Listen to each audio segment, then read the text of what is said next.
So every morning you wake up and it's instantly there, and then you come in and you think, I've got all these things to do today and I haven't done it. And then you get so involved in the character, and suddenly or instantly you feel like you're this character again with all your problems. And then once you're involved with the character, you're always looking for rest in the character, where rest is your essence. Rest is consciousness that's right here, that's the birthright. And then the character comes in with all its problems and begins to seek to look for solutions to the problem in time, which is natural. Like, we're meant to work out problems in time, but the character's too invested in it, becomes too focused, and believes that once I complete these problems, once I work it out, I'll be able to rest. So like, you're deeply looking for rest, but it never works. You never get to the end of taxes. You never get to the end of like owning a house. Even if you buy it, you don't really own it.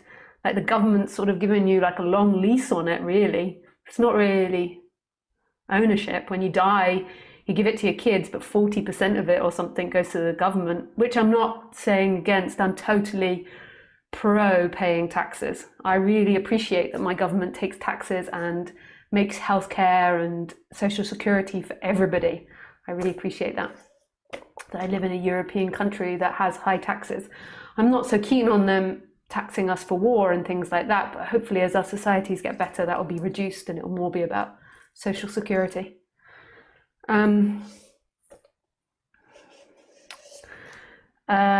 you're never going to get to the end of it. You're never going to arrive at the time where you're like, okay, I own my husband. He's never going to cheat on me. He's never going to think about other women.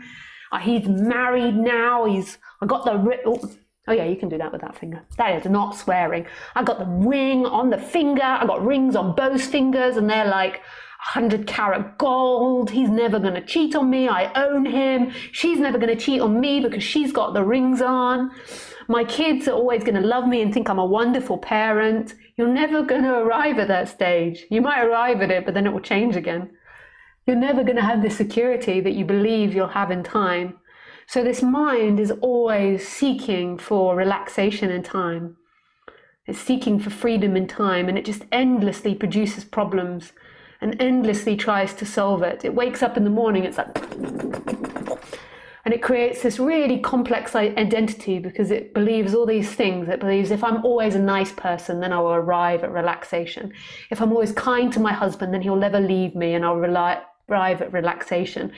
If I'm always attractive, then I'll get lots of things and arrive at relaxation. So it builds up this whole identity, and the games get incredibly complex because you're looking for an impossibility and you believe you're something you're not. Who you are is what's always present. Who you're not is an idea of yourself. Trying to be an idea of yourself is like always trying to keep balls in the air. It's like impossible. Or trying to stop water from evaporating. That might be more possible. I don't know about the water evaporating. Sometimes the metaphors don't work.